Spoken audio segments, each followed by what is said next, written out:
지구재난 소식부터 시민 참여 활동까지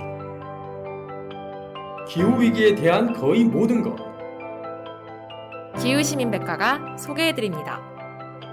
채널 고정! 안녕하세요. 팟캐스트 기후시민백과입니다. 기후위기 시대에 그린피스와 시민분들이 함께 만들어온 변화, 그리고 함께 만들어갈 미래에 대해 이야기합니다. 안녕하세요. 기후시민백과의 두 번째 출연한 저스틴이고요. 요즘에 날씨가 아직도 계속 덥더라고요. 그래서 이거 정말 기후변화가 심각하구나 이런 걸 느끼면서 하루하루 어떻게 이것에 대응을 할 수 있는 정책을 마련하도록 정부에게 압박을 해야 되나 그런 고민을 하고 계속 살고 있습니다. 네, 반갑습니다. 저는 그린피스에서 시민참여 캠페이너로 일하고 있는 제인이라고 합니다.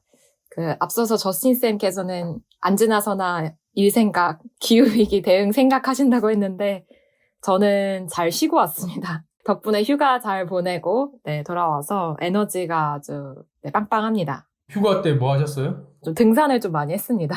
저희 아버지가 제주도에 살고 계신데 제주도에 가서 한라산 등반 좀 하고 오름 좀 오르고 왔습니다. 그럼 플러깅도 하셨나요? 뭐 장비를 챙겨가진 않았는데 한라산에 사실 쓰레기가 되게 많더라고요. 그래서 뭐 초콜릿 봉지 같은 거 바람에 많이 날리니까 일부러 버리시진 않았겠죠. 근데 그런 쓰레기들 보일 때 좀 주워오고, 그리고 제가 이제 한라산 갔을 때 조금 느꼈던 게 위쪽에 있는 구상나무들이 많이 이제 죽었더라고요. 구상나무를 보면서 참 마음이 아프다고 생각을 했습니다. 진짜 쌤들 일할 때나 쉴 때나 다들 기후위기 생각밖에 안 하시는 것 같아요. 언제나 서나 기후 생각이란 노래가 있죠. 예. 그런 노래가 있나요? 예. 급사과? 예. 대단하신 것 같고, 새로운 코너를 맡게 된 저스틴쌤과 이제 휴가 다녀오시고 방고정에서 고정이 된 이제 제인쌤 모두 축하드리고요. 그리고 저희 이제 팟빵에 저희 소중한 댓글 남겨주셨는데 제인쌤이 한번 소개 부탁드립니다. 생애님께서 국회를 바꾸는 시민의 목소리 편을 들으시고 댓글에 남기셨어요. 정빈님은 고3이 정말 맞나요? 와우 라고 하시면서 정말 아나운서처럼 말도 잘하시네요. 부럽부럽 3기에도 꼭 나와주세요 라고 댓글을 남겨주셨는데요. 생애님 너무 감사드리고요. 저도 들으면서 우리 차정빈 활동가님 정말 말씀을 잘하시고 이게 대한민국 고3의 실력이다 약간 이런 생각을 했습니다. 그래가지고 저희 정빈님 같은 경우는 그린뉴딜 시민행동에서 리더로도 활동을 하시지만 개인적으로 해양 생태계라든지 이 플라스틱 문제에 관심이 많으셔서 고등학교 안에서 친구들이랑 같이 사업도 하시고 정말 미래가 창창한 우리 활동가님이다. 그래서 앞으로도 많은 기대를 해달라. 아마 제 생각에 10년 후에 타임지 선정 세계에서 가장 영향력 있는 인물로 선정이 될 수도 있다. 그런데 이게 정말 재밌는 게 정민님뿐만 아니라 제가 최근에 기사를 보니까 과거에는 우리가 선호하는 직업은 뭐 의사, 뭐 변호사 이런 흔히 말하는 사자 들어가는 뭐 그런 얘기들 많이 했었잖아요. 그런데 요즘에는 환경 분야와 관련된 일을 하고 싶어하는 청년들이 되게 많이 늘어나고 있대요. 환경 분야 과학자라든지 아니면 뭐 저희 같은 일, 이런 이제 환경 분야 캠페이너라든지 이런 것들이 많이 늘어나고 있는 게 정말 기후위기가 너무 심각해지니까 미래에 대해서, 미래의 진로에 대해서도 그렇게 고민을 하는 젊은 세대들이 많이 늘어나고 있는 것 같아요. 네, 맞습니다. 저희들 이제 올해 남은 기간에도 더욱더 다채로운 이야기 준비할 테니까 댓글도 많이 부탁드리고 듣고 싶은 주제 있으시면은 많이 알려주시면은 저희들이 또 적극적으로 준비해 보겠습니다. 그러면 저희 방송 광고 듣고 본 소식으로 전해드리도록 하겠습니다. 지금은 기후 비상사태입니다. 기후 위기에 대응하기 위해서 재생에너지 중심의 경제 시스템으로 시급히 전환해야 합니다. 재생에너지는 탄소 중립을 위한 중요한 해결책입니다. 우리나라의 재생에너지 전환을 위해서는 여러분들의 관심이 필요합니다. 지금 바로 인터넷 검색창에 그린피스 기후를 검색하시면 쉽게 캠페인에 대해서 알아보실 수 있습니다. 네, 오늘은 이제 탄소 중립 시나리오와 기후 행동을 주제로 이야기를 나눠보려고 하는데요. 지난 방송에서는 그린 뉴딜 시민 행동에 대해서 얘기를 나눴었잖아요. 제인쌤이 휴가 다녀오신 쌩쌩한 에너지로 시민들의 참여라든지 청소년들의 참여, 그리고 기후 행동이 왜 중요한지 좀 설명 좀 해주시면 감사하겠습니다. 네, 지난 방송에서 대한민국 국회의 기후정책 활동을 모니터링하는 시민활동 뭐였죠? 그린뉴딜 시민행동! 예. 네, 그린뉴딜 시민행동을 소개해드렸죠. 그래서 저희가 기후시민백과에서 계속해서 강조하는 게 이 정부와 정치권이 기후정책을 잘 펼칠 수 있도록 이렇게 끊임없이 비판하고 감시하고 격려하는 시민의 역할이 중요하다라고 저희가 강조를 해왔잖아요. 이번 에피소드에서는 특히나 전 세계적으로 기후행동을 좀 이끌어왔던 또 주도하고 있는 청년과 청소년의 역할을 좀 강조를 해보려고 합니다. 이제 쌤들에게도 궁금했던 게 기후위기, 기후행동에 이제 청소년과 청년들이 많이 앞장을 서고 있는데 그럴 때 미래세대라는 표현을 많이 쓰잖아요. 근데 저는 사실 이 미래세대라는 표현을 쓰는 게 조금 조심스럽거든요. 왜냐하면은 실제로 많이 청년과 청소년이 이 운동들을 이끌어 오긴 했지만 한편으로는 이게 너무 미래 세대만의 몫으로만 느껴지는 느낌이 있거든요. 그러니까 미래 세대, 그다음에 기성 세대라는 이 세대 간의 세대 간 구분을 함으로써 기성 세대 입장에서는 아 그래 저 친구들이 참 기특한 행동을 하는구나. 우리도 뭔가 도와줘야지라는 그런 좀 약간 보조적인 입장으로 머무르지 않았나라는 생각이 들어서 좀 실제로 청소년 활동가들 중에서도 많은 사람들이 한국의 청소년 활동가들을 보면서 제2의 그레타다. 약간 이렇게 말을 하는데 이게 그냥 약간 제2의 그레타로서 본인들을 소비한다라고 느낀다. 실질적으로 이제 이 기특하다는 칭찬보다는 실질적으로 이 기성세대나 정치권들이 기후정치를 하는 모습을 보고 싶다라고 하기도 했거든요. 이런 부분에 대해서 어떻게 생각하시는지 좀 궁금해요. 그러니까 정말 이제 좋은 부분을 지적을 해주셨어요. 기후위기라는 것은 이제 이미 지금 당장 우리 눈앞에 벌어지고 있잖아요, 사실. 작년 같은 경우에도 이제 우리나라에서도 역대 최장기간에 장마가 발생을 했었고, 올해 얼마 전에 중국 같은 경우에도 거의 1000년 만에 한번 일어날까 말까 하는 그런 홍수라고 얘기를 했었죠. 그리고 독일이나 같은 이제 유럽 지방에서도 이제 홍수가 심하게 났었고, 우리나라 같은 경우에도 정말 이제 폭염이 좀 심하게 좀 있었고, 그런 것들이 결국에는 기후위기는 이미 시작이 되었고, 어떻게 하면 이제 점점 더 이게 악화되는 것을 이제 막을 것인가, 그런 것들이 지금 당장의 행동이 필요한 부분인데, 그런 부분에서 봤을 때는 이제 현재의 문제인 거고, 그리고 사실은 또 우리가 이제 기후위기가 이상기후 현상으로 이제 가끔 나타난다고 볼 수는 있지만, 이거를 이제 경제적으로 대응하는 데 부분에 있어서 경제 정책이라는 것들이 세계의 무역 규범이 바뀌고 있잖아요. 탄소 국경세라든지 아니면 아리백이라고 해서 재생에너지를 100%만 사용하도록 하는 기업의 캠페인들이 이제 늘어나고 있는 것은 결국에 기후위기에 대응하지 않으면 경제 위기가 지금 바로 당장 올 수 있는 그런 상황이기 때문에 미래 세대의 문제다라고 더 이상 이제 얘기할 수 없는 그런 상황인 건 분명한 것 같습니다.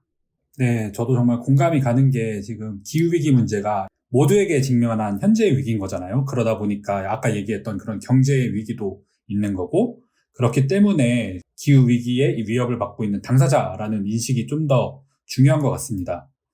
네. 하지만 그 중에서도 세계 각국의 청소년들은 기후행동이라든지 이런 기후위기 대응에 목소리를 내는 거에서 굉장히 중요한 한 축을 지금 담당하고 있는 것은 사실이잖아요. 어쨌든 기후위기가 지금 당장 이제 일어나고 있고 그것 때문에 경제위기가 발생을 하고 있지만 기후위기라는 것은 시간이 지날수록 더 이제 악화되고 심각해지는 거죠. 예를 들어서 지금 현재 상황에서도 기후위기가 심각해지고 우리가 이제 온도가 산업화 이후로 1.5도 이상 상승하게 되면 전 지구적으로 전례 없는 정말 극심한 기후위기 현상이 생기고 그 강도가 2도 상승했을 때는 2배, 3도 상승했을 때는 한 4배 정도 이렇게 된다고 얘기를 하면 결국에는 앞으로 가면 갈수록 더 심각해지는 거니까 결국에는 지금은 위기라면 미래 세대는 생존과 이제 직결된 문제이기 때문에 가면 갈수록 더 심각해지는 상황이고 그 위기감은 아무래도 이제 미래 세대가 더 많이 느낄 수밖에 없는 상황일 거예요. 네. 그러다 보니까 청소년들이 좀 더 많은 목소리를 내고 있는 것 같은데, 제인쌤 혹시 우리나라뿐만 아니라 외국에서도 활동하고 있는 청소년들에 대해서 소개해 주실 수 있으신가요? 네, 청소년들은 전 세계 기후행동을 이끄는 정말 중요한 주축이에요. 그래서 아마 저희 팟캐스트에서 그레타 툰베리가 거의 100번 이상은 언급이 됐을 것 같아요. 제 느낌에는. 네, 아시겠지만 다시 한번 말씀을 드리면 스웨덴의 환경운동가 그레타 툰베리가 금요일마다 그 국회 앞에서 기후 결석 시위를 진행을 했었죠. 그것들이 전 세계 기후행동으로 확대가 되어서 현재는 전 세계에 걸친 네트워크가 있어요. 그래서 기후결석시 네트워크, 미래를 위한 금요일이라는 Fridays for Future라는 네트워크가 있습니다. 그래서 이 단체들이 중요한 어떤 정치적인 기회가 있을 때마다 기후행동을 벌이는데요. 특히나 저희 올해 9월 24일이죠. 9월 24일에도 기후행동이 있을 예정이고, 제가 이 에피소드 준비하면서 한번 데이터를 찾아봤어요. 그러면 지금까지 이 청소년들이 기후행동을 한 횟수가 얼마나 될지를 찾아봤더니 쌤들 놀라시면 안 됩니다. 2018년 9월부터 9월에 첫 글로벌 기후 시위를 진행을 했거든요. 그 이후로 현재까지 총 215국가입니다. 215개 국가에 그리고 8,200개 도시에서 현재까지 11만 6천 건의 기후 시위를 진행을 했다고 해요. 그리고 이 기후 행동에 참여한 청소년이나 청년 시민들의 숫자만 해도 1,400만 명 이상이라고 합니다. 네, 그러니까 어마어마한 숫자가 이 행동에 참여했던 거죠. 215개 국가라고 하면은 올림픽에 참여했던 국가들보다도 훨씬 많은 것 같은데 정말 다양한 기후 행동을 보여주고 있는 것 같습니다. 우리나라의 경우에도 다양한 방식으로 기후 위기 문제 심각성을 보여주고 있는데 저희 팟캐스트에서도 잠깐 소개했었는데 당근을 가져오는 퍼포먼스도 다룬 적이 있었잖아요. 어떤 활동이었죠? 당근 퍼포먼스 같은 경우는 국내에서 가장 크게 활동을 하는 청소년 활동 단체인 청소년 기후행동이 조직한 활동이고요. 지난 5월에 한국 정부가 P4G 서울 정상회의를 개최하였는데 이 정상회의가 개최된 회의장 앞에 썩은 당근을 217kg를 가져와서 쏟는 시위를 벌였다고 합니다. 우리가 좀 위험한 상황에 놓여 있을 때 당근을 흔들어주세요 이런 인터넷 밈이 있잖아요. 그래서 이런 걸 활용을 해가지고 기후위기가 정말 심각한 상황인데 정책 결정권자들이 아무런 행동도 하고 있지 않다. 지금 위기다라는 의미로 이제 썩은 당근을 흔드는 퍼포먼스를 한 거고, 놀라웠던 게 정말 젊은 세대들이 정말 더 어린 친구들이 정말 창의적인 아이디어를 통해서 시민들에게 이 문제를 알리는 방법이 참 독창적이고 효과적이다라는 생각이 들어서 정말 감탄을 했었던 퍼포먼스입니다. 새로운 기후행동들도 있다라고 했는데 어떤 것들이 있었나요? 활동들을 소개해드리면 K-pop for Planet이라는 플랫폼이 있어요. 이거는 이제 K-pop 팬덤을 통한 기후행동 확산을 꾀하는 그런 청소년 네트워크인데요.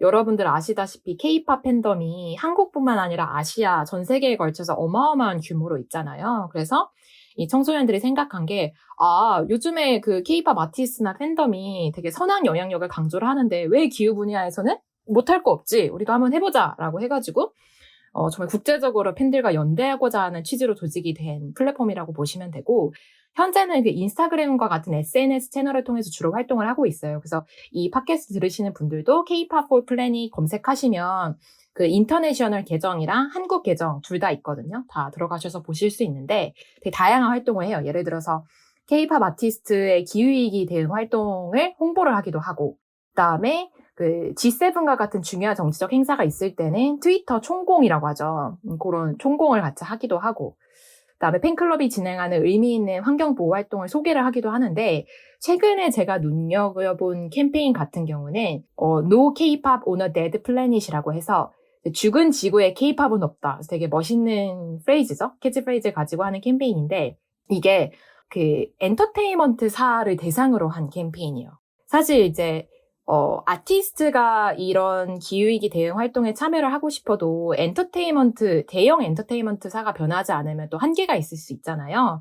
그래서 현재 BTS 소속사인 하이브를 비롯해서 YG나 SM이나 JYP 같은 이제 주요 엔터테인먼트사를 대상으로 해서 이 엔터테인먼트사들이 좀 주도적으로 기후 행동을 벌여야 한다라고 이제 캠페인을 하고 있어서 저는 이 캠페인 아이디어가 너무 좋은 것 같고 이 결과가 너무 기대가 됩니다. 저도 이걸 보면서 한 가지 생각이 들었던 게 최근에 혹시 토트넘이라고 다들 아시죠? 우리 손흥민 선수가 들고 있는 토트넘이 조만간에 이제 첼시랑 이제 경기를 하게 돼요. 그런데 첼시랑 경기를 할 때 탄소제로 경기를 하기로 했다고 합니다. 그래서 선수들이 오고는 이제 버스 같은 경우는 이제 바이오 연료로 구동되는 버스를 타고, 그리고 이제 플라스틱 용기도 이제 사용을 하지 않고, 경기장 안에 이제 음식 매점이 있잖아요. 그런 것도 이제 베지터블 식물 기반의 이제 음식으로 이제 한다고 하고, 얼마 전에 축구를 보고 있는데 이 전광판에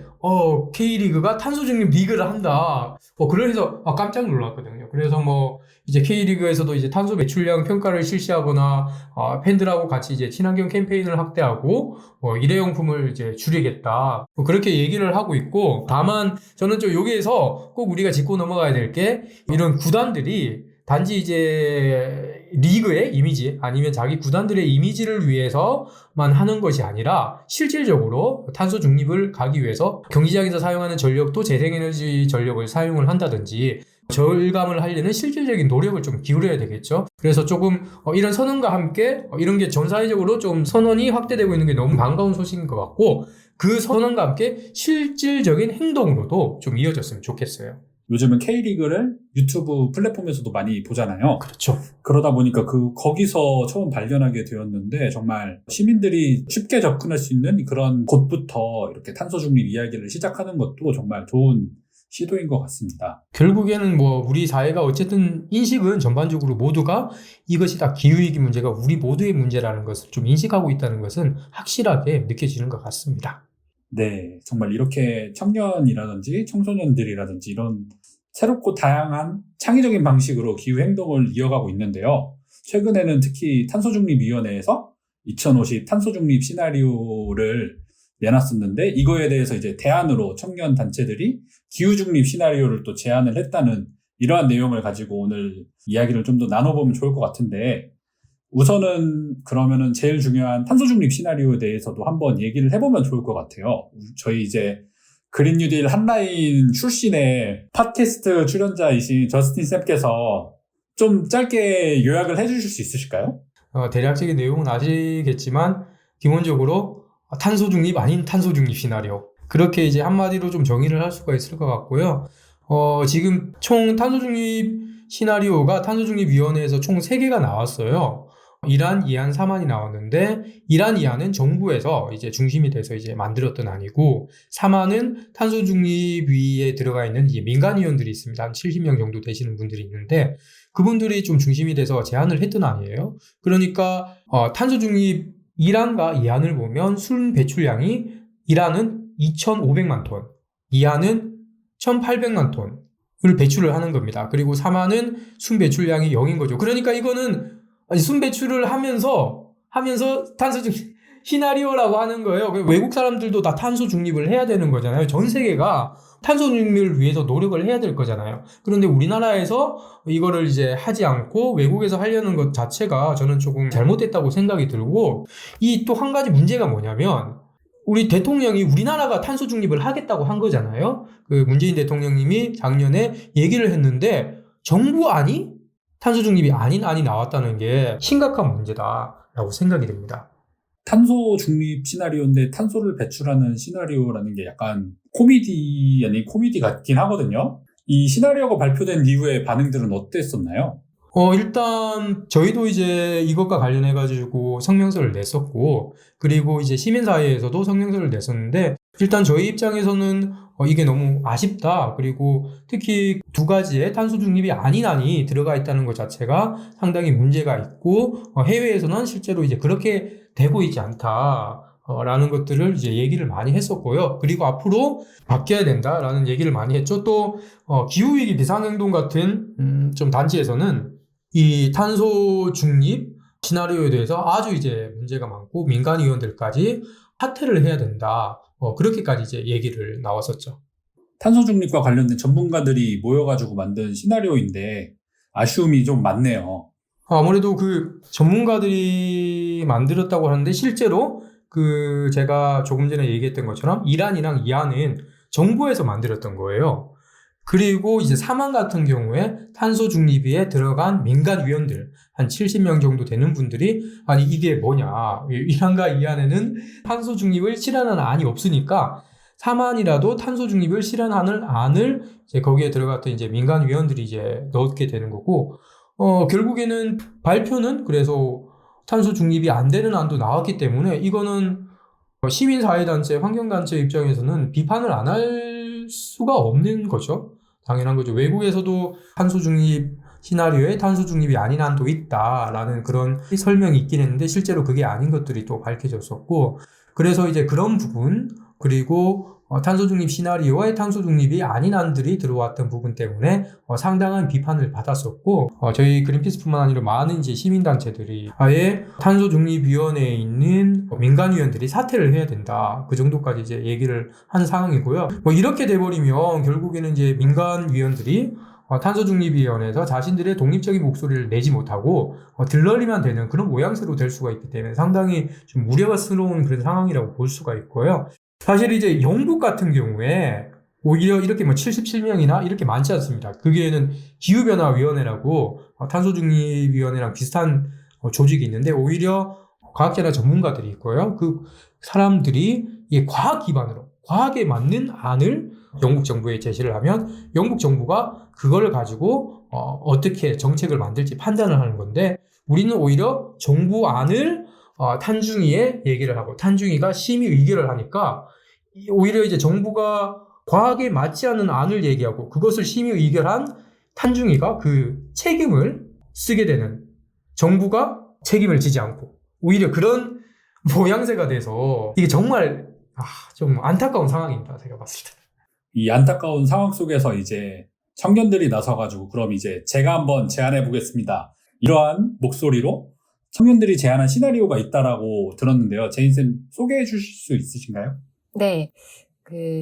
탄소중립위원회, 저희가 탄중이라고 줄여서 부르죠. 탄중이의 시나리오가 정말 미흡하다라는 비판이 있었고, 청년들이 그래서 2040년까지 탄소중립을 해야 한다. 그래야지, 지구 평균 온도 상승 1.5도를 우리가 막을 수 있다. 라고 해서 2040 기후중립 시나리오를 제안을 했습니다. 구체적으로 좀 내용을 설명을 드리면, 이 시나리오는 국내에 있는 그 기후변화 관련 청년 단체들이 있어요. 기기라는 기후변화 청년 단체, 그다음에 기후변화 청년 모임 비게이브, 그다음에 청년 기후 긴급 행동이 구심점이 되어서 시작을 했는데, 그 이후에도 1.5도 클럽이나, 그다음에 성공회대 공기 네트워크, 에코로드 같은 좀 다양한 청년 단체들이 함께 참여를 했고, 결과적으로는 252명의 이제 개인의 의견까지 취합을 해가지고 토론을 거쳐서 이 시나리오가 도출이 되었다고 합니다.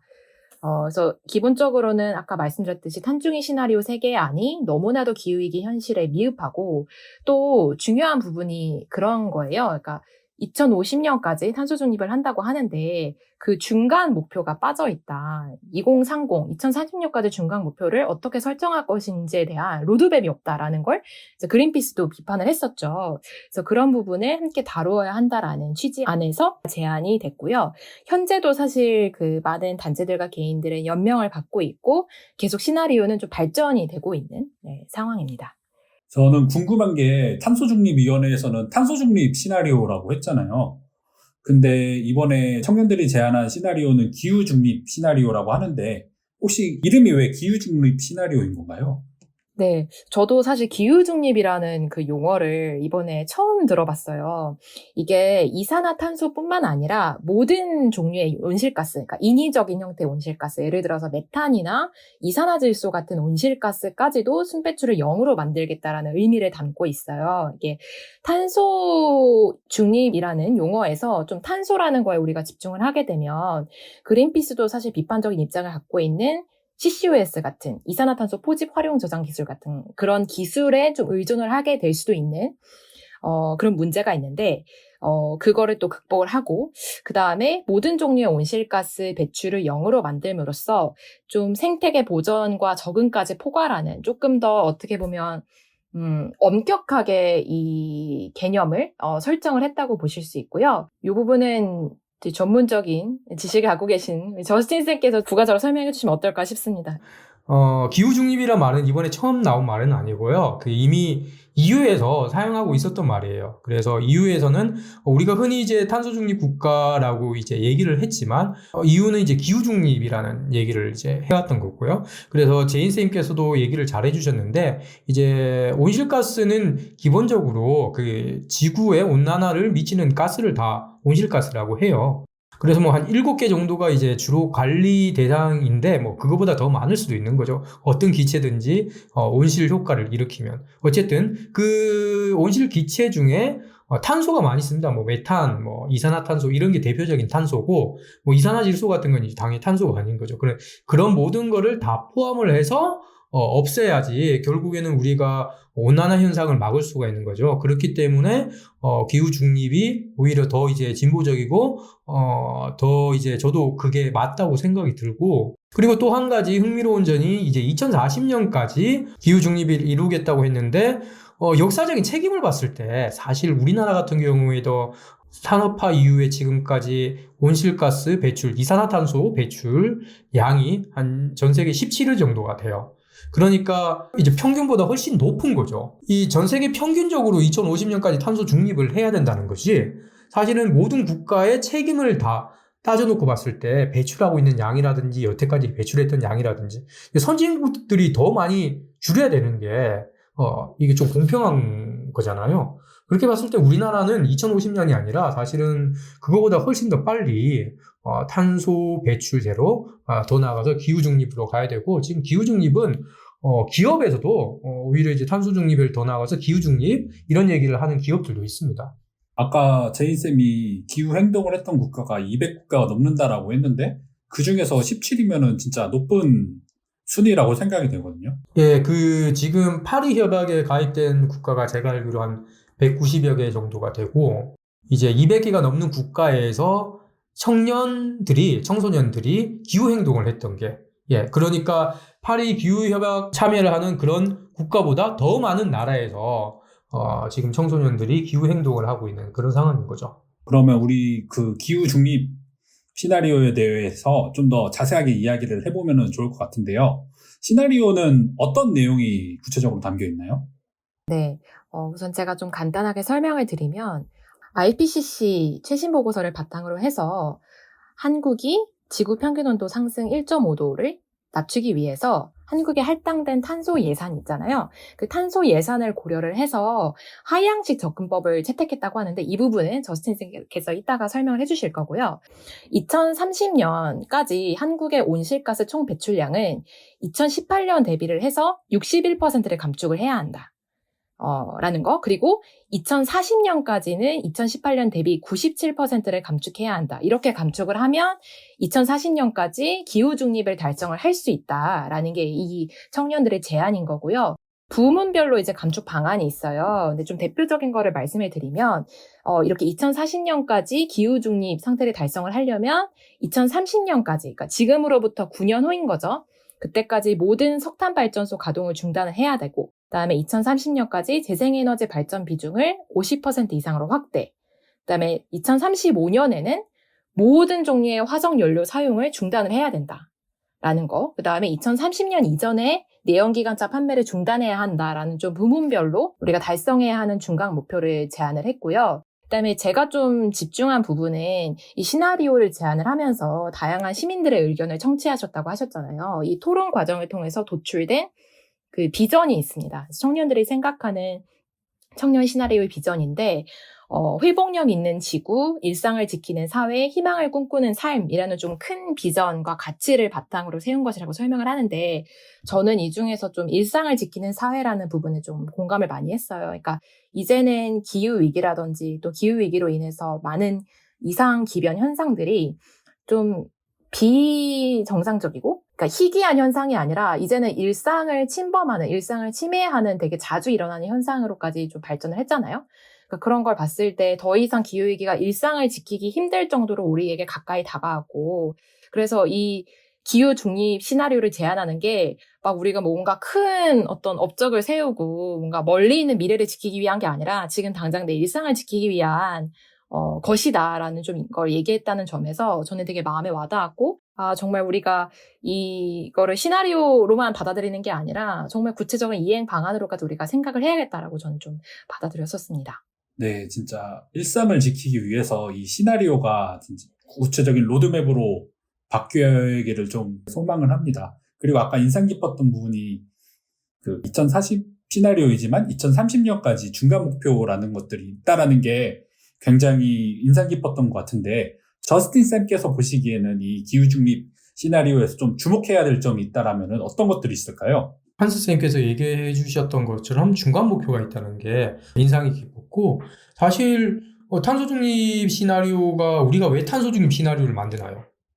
기후위기에 대응하려고 하는 거잖아요. 그렇게 하기 위해서는 2030년까지는 지금보다 절반 이상 줄이고 2050년에 탄소 중립을 이루어야 된다고 얘기를 하는 건데, 그런 것들이 탄소중립위원회 시나리오에서는 없었고, 탄소중립 시나리오가 그걸 국회에서 이제 법을 만드니까 그렇다라고 했었고, 이제 국회에서는 또 미흡한 안들이 나왔죠. 그런데 여기 청년들이 이제 제시를 했던 것은 우리 국회가 얘기를 한 것보다 진전된 안이라는 것, 그게 의미가 있고, 이제 국회에서 이제 통과된 법을 보면 2018년 대비해서 35% 이상이라는 상한선으로 기준점으로 탄소 감축을 해라. 2030년까지는 그렇게라고 얘기를 하고 있습니다. 그러면 이거 2010년도 대비해서 보면 28% 정도가 되는 건데, 지금 유엔에서 얘기를 하는 게 2030년까지는 2010년 대비해서 45% 이상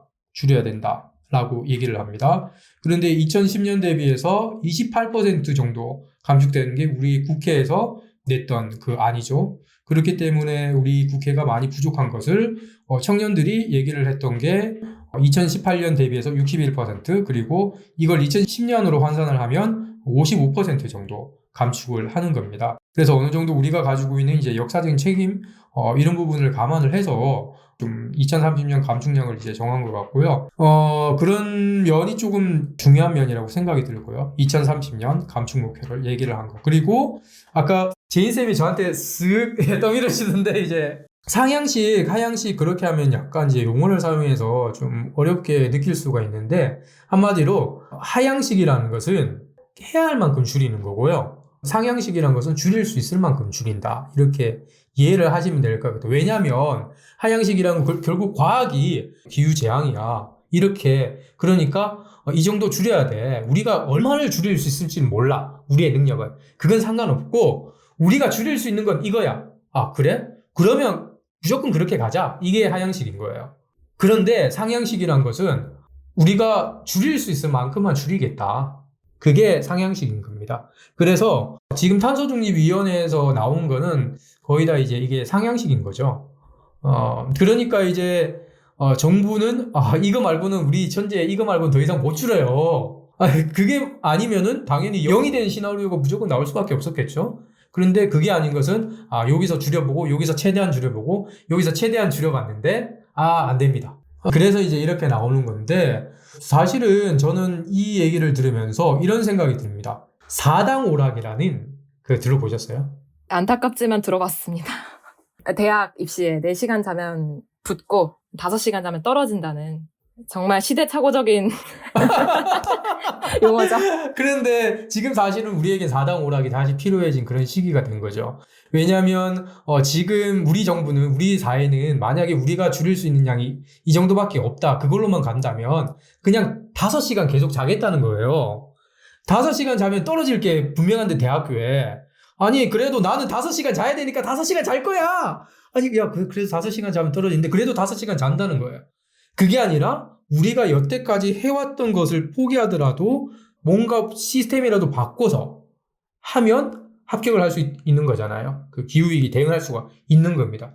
사실 그렇게 지금까지 우리가 이제 살아왔던 생활 방식이나 이런 것들도 만약에 필요하다면 바꿔야 하는 것이, 그게 바로 이제 하향식 접근이라는 것이고, 청년들은 그런 하향식 접근으로 우리가 꼭 이루어야 될 목표를 정하고 그 목표에 맞게 모든 수단과 방법을 다 강구를 하자. 그런 것이고, 그에 맞는 이제 시나리오들을, 구체적인 이제 로드맵들을 이제 제시를 했던 거고요.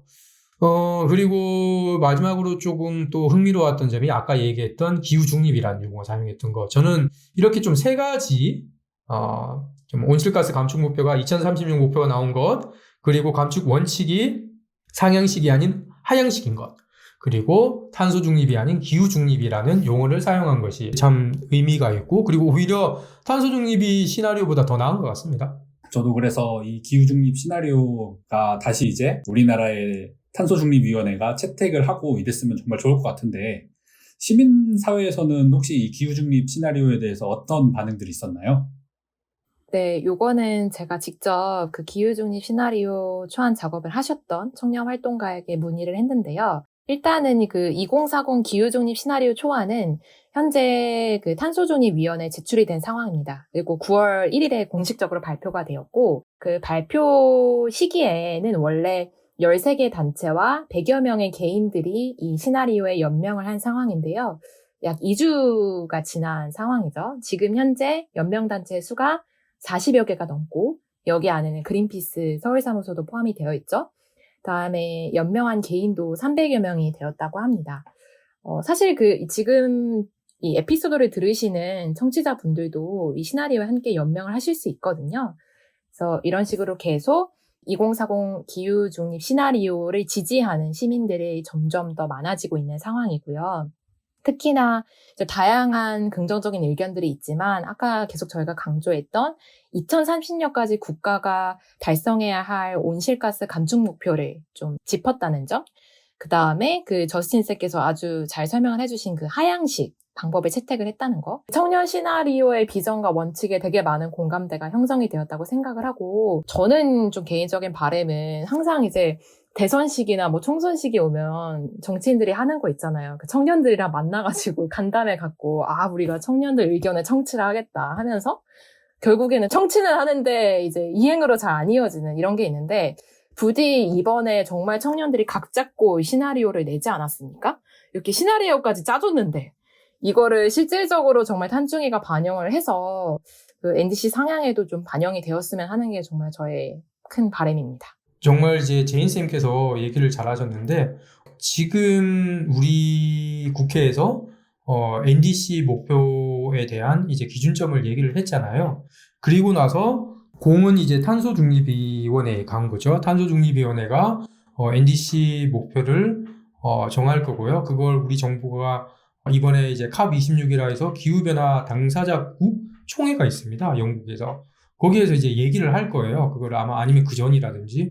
근데 그 시점에서 얘기를 이제 이런 제안을 했기 때문에, 우리 그 청년단체들이 했기 때문에 아주 적절한 시점에 얘기를 한 것 같고, 그리고 또 지금 이제 대선 주자 가운데 일부 대권 예비 후보죠. 예비 후보가 2040년 탄소 중립을 얘기를 한 후보가 있습니다. 그래서 청년들의 이런 목소리들이 그래도 이제 정치권이 신경을 쓰지 않을 수가 없는 그런 상황으로 점점 가는 거고, 저희 이제 그린피스도 그렇게 하기 위해서 계속해서 이제 대선 후보들이 기후위기 챙겨야 된다, 그런 얘기는 계속하고 있어요. 지금도 과거부터도 그렇고. 이걸 청취자분들도 함께 조금 해주셨으면 좋겠다는 그런 생각이 들고, 중요한 시기가 오고 있으니까 정말 중요한 시기가 오고 있는 중요한 시점이다, 그런 생각이 좀 들어요.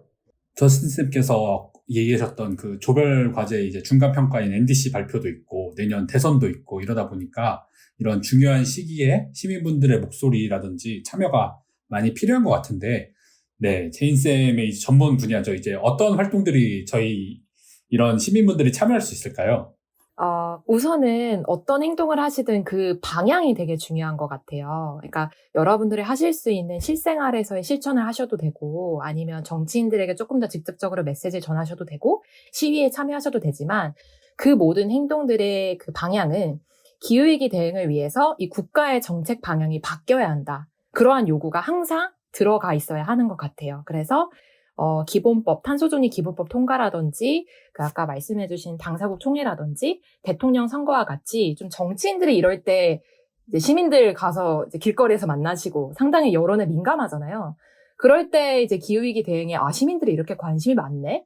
이렇게 좀 목소리가 더 잘 들려야 할 것 같아요. 그래서 조금 더 소개를 해드리자면, 이번 9월에는 전 세계 기후행동이 있을 예정입니다. 코로나 상황이긴 하지만 비대면 방식으로 기후행동이 진행이 될 예정이고요. 9월 24일 날 있을 전 세계 청소년 기후행동의 주제는 uproot the system, 그러니까 현재의 시스템을 우리가 뿌리 뽑자라는 거예요. 그래서 아무래도 전 세계 기후행동이다 보니까 좀 그 기후위기를 심화시키는 선진국이나, 그다음에 기후위기로 인해서 피해를 받고 있는 그 국가나 커뮤니티 간의 어떤 불균형이 있다. 그래서 이러한 불균형을 바꿔야 한다라는 그런 목적을 가지고 메시지를 내고 있고요.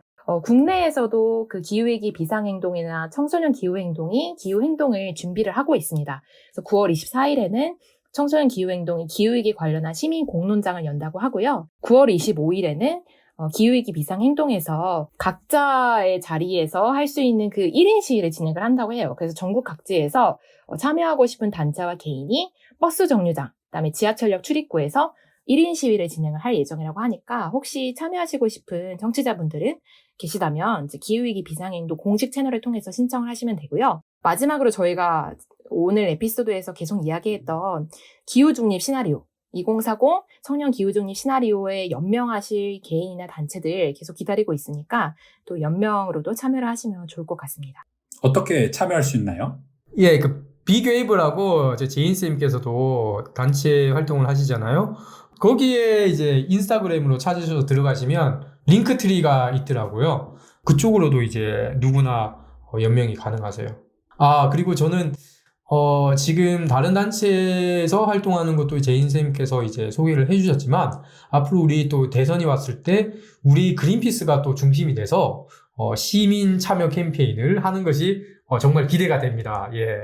제가 이제 중요한 얘기는 가장 마지막에 하잖아요. 그래가지고 아직 얘기를 안 했는데 그린피스도 앞으로 좀 정치인들이나 정치권에 대해서 좀 기후위기 대응에 대한 목소리를 높일 수 있는 활동을 준비 중이고 정말로 저희가 총력을 기울여야 할 때인 것 같아요. 이때가 아니면 약간 있는 힘을 다해서 젖먹던 힘까지 다해가지고 우리가 싸워야 되기 때문에 어떻게 하면 좀 시민분들이 좀 재밌게 하는 게 중요하잖아요. 재밌게 활동 참여하실 수 있도록 준비할 테니까 많은 관심 부탁드립니다. 만관부. 만관부요? 여기까지 하겠습니다. 저희 이제 더 이상 하면은 이제 다음 주에 방송을 못 할 것 같아가지고. 아니요, 다음 주에는 또 제가 할 걸 또 준비를 해오겠습니다. 할 얘기 많죠. 예. 그린피스 이제 시민 참여에 관심이 있으신 분들은 그린피스 자원봉사자에 등록을 하시면은 소식을 언제든지 들어보실 수 있고요. 저희 청년들이 제안하는 기후중립 시나리오에 대해서 오늘 이야기를 나눠봤습니다. 그럼 오늘 광고 듣고 오늘 소식 마무리할 수 있도록 하겠습니다. 그린피스 자원봉사를 만나고 자원봉사가 재밌어졌다. 그린피스 자원봉사 함께하고 좋은 변화가 시작됐다. 플라스틱 제로 해양보호부터 기후위기 대응까지. 그린피스 자원봉사자는 환경보호 메시지를 널리 알리기 위한 다양한 캠페인을 함께 만들어갑니다. 지구를 위한 긍정적인 일을 시작하고 싶으시다면 지금 바로 검색창에 그린피스 자원봉사를 검색해 자원봉사자로 등록하세요. 네, 쌤들 오늘 방송 어떠셨나요? 사실 제가 이제 방송을 이렇게 이제 진행을 함께 했던 거는 처음인 것 같습니다. 그래서 앞으로 이제 우리 한상에 이제 트로이카가 나오지 않을까. 이제 한스, 제인, 저, 스팀까지 한저제, 이렇게. 저는 뭐 재밌긴 했지만 또 한편으로는 좀 미안한 마음이 많았습니다. 방송을 하면서. 결국에는 기성세대가 얼마나 잘 못했으면 청년들이 이렇게 나와서 시나리오까지 직접 다 짜주고 이렇게 요구를 하고 이렇게 돼야 되는 세상인가. 우리 시대가 얼마나 기성세대들이 자기의 역할을 못하고 있는가. 그런 좀 책임에서 과연 나도 자유로울까라는 그런 생각도 좀 들기도 하고요. 좀 더 큰 단체로서 더 열심히 노력을 해야 되겠다라는 생각이 많이 들었습니다. 제인쌤은 어떠셨나요? 저도 저스틴쌤이랑 비슷해요. 되게 마음이 무거워졌다고나 할까요? 분노의 감정이 들었고 아니 이 정치인들 하는 게 뭐야. 맨날 얘기 듣는다고 하면서 제대로 하는 게 없어 라는 분노의 마음이 들면서 한편으로는 정말 우리가 지금 정신 똑바로 차리고 하지 않으면 역사의 심판을 받게 될 것이다. 이미 이 국제사회가 변하고 있고 이미 기후위기가 심각해지는 어떤 현상들이 나오고 있는데 그러니까 이미 우리가 해야 될 일들은 자명한데 그것들을 하지 않았을 때 정말 이 심각한 상황이 왔을 때 한국은 뭐 했냐 대통령은 뭐 했냐 시민들은 뭐 했냐라는 이런 역사의 심판을 받지 않으려면 저희가 더 열심히 해야겠다라는 생각이 들었고 열심히 하겠다라는 또 이런 당찬 포부를 말씀드리면서 마무리하겠습니다. 저희도 더 열심히 하고 시민분들 모두 다 참여를 하면서 좀 더 기후위기 대응의 목소리를 합치할 수 있도록 더 노력하는 방송과 활동을 하겠습니다. 부탁드리면서 다음 주에는 저희가 추석 연휴 기간이어가지고 24일 방송은 휴방할 예정입니다. 그래서 청취자 여러분들도 즐겁고 풍성한 한가위를 보내셨으면 좋겠고 저희 끝까지 함께해 주신 청취자 여러분 저스틴쌤, 제인쌤 감사합니다. 네, 감사합니다. 네, 감사합니다.